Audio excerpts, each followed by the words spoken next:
Wala nang nakapigil sa kampiyon na si Kelvin Silvestre na makapitong panalo. Pero para makuha ang kanya ikawalong panalo, isang malaking pagsubok ang pagdadaanan ni Kelvin.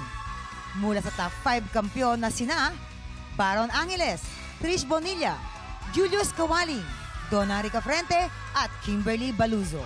Pipili si Kelvin ng isang hahamunin at silang dalawa ang maghaharap sa one-on-one bakbakan. Magaling si Kelvin at talagang nakakatakot din siyang makalaban. Para kasi may similarity din kami ng estilo. Medyo kinabahan tayo ng very light.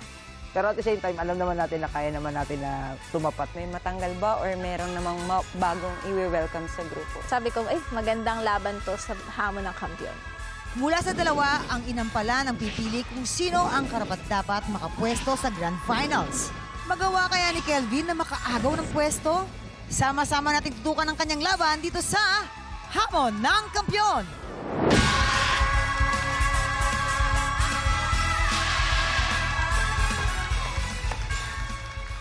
Ay, nako, eto na.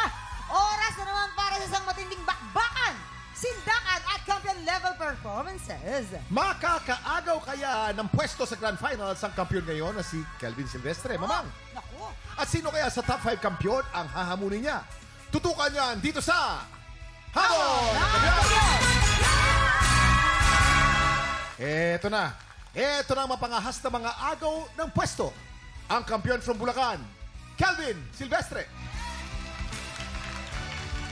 Kelvin? Ay, Kelvin, hindi ka nga dito. Andiyan na, ready na ba yung paparkingan mo ng motor? Ready na po. Ay, nako. Ipapaalala lamang po natin, nangako po ako na pag si Kelvin ay mananalo sa Grand Finals, meron po siyang ekstrang premyong motor. Nako, eto na. Kumusta naman, paano ka naghahanda sa laban na to? At saka ano yung payo na binibigay sa'yo ng iyong kabiyak? Opo. Unang-una sa paghandang ginawa ko. Dahil nga, syempre, medyo malaki yung size natin ngayon. Nakaka-apekto po kasi ngayon yung sa akin, yung hingal. Dahil nga medyo Meron ba malaking siyang size. payo kung sino yung dapat mong hamunin? Nako malaking pagsubok itong harapin mo talaga. Nako. Meron ka na. May decision ka na kung sino hamunin mo. So far po, may napili na po tayo. Ay. Paano naman pinapalakas yung loob mo? Saan po ba yung sa asawa ko po? Oo. Hindi ako. Asawa mo? Yung sa asawa ko po, lagi po niya akong kasama kahit saan. Kahit po sa pagpa-practice ko, nandun siya. Siya po kasi yung sobrang prangkang, para sa akin, bilang asawa niya. Siya yung pinaka-prangkang makakapagsabi sa akin kung ano yung mali.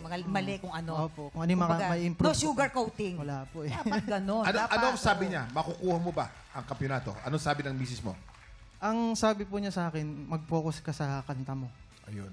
Ayun, naman pala. Mag-focus sa kanta mo. Tama. Ito na.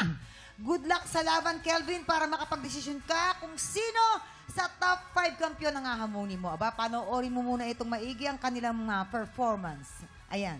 Eto na mga tiktropa, sama-sama nating salubungin ang pagbabalik tanghala ng ating top 5 kampiyon!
Tiktropa, pinanood mo hanggang sa dulo itong video na ito?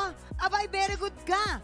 For more happy time, watch more TikTok Lock videos on our official social media pages and subscribe to GMA Network official YouTube channel.